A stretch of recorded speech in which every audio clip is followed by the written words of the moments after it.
بالتنسيق مع الجهات الامنيه المعنيه انتهى الامر والراي الى الموافقه من الناحيه الامنيه على قدر المباراه وشائرها الاستاد اللي احنا قلنا عليه دلوقتي في الموعد المحدد بحضور 3000 على ان يكونوا من اعضاء النوادي الرياضيه. كلام واضح. التذاكر اللي هتتباع لاعضاء النادي. الدعاوى اللي هتتوزع لعضو النادي. حضرتك لو رحت قربت من ناحيه الاستاد وحصلت مشكله ابوك وامك يتحملوا المسؤوليه. ما تقولش بقى اصل احنا رايحين، اصل الدوله قالت روحوا شجعوا، لا احنا مش عايزينكم.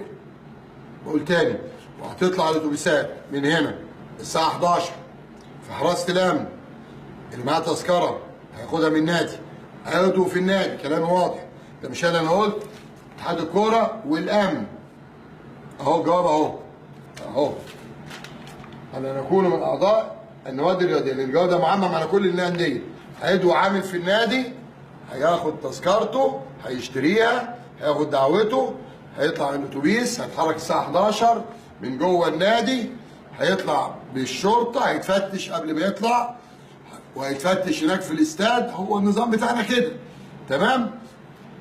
أعضاء النادي ناس محترمين، أعضاء الجمعية ناس محترمين. خلاص؟ لما يغلط حد نقدر نحاسبه، انما شغل البلطجه وقله الادب مش هيحصل، وانتوا عملتوا كده في نفسكم.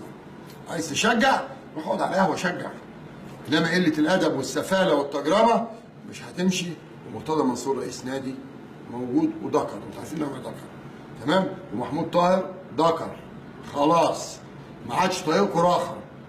العين الحق خلاص، الراجل استنفذ بقى. ده انتوا شتمتوا امه الماتش اللي فات. الراجل دخلكم وشجعكم وعمل معانا مشكله في مكتب وزير الداخليه قدام وزير الداخليه بسببكم. في الاخر شتمتوه. فانا بحذر اهو من دلوقتي بقول الامن ما بيهرجش. الامن واعي. الامن بيقول يا مرتضى منصور او اي رئيس نادي لا يخش مشجع من اعضاء النادي سواء بتذكره هيشتريها او دعوه.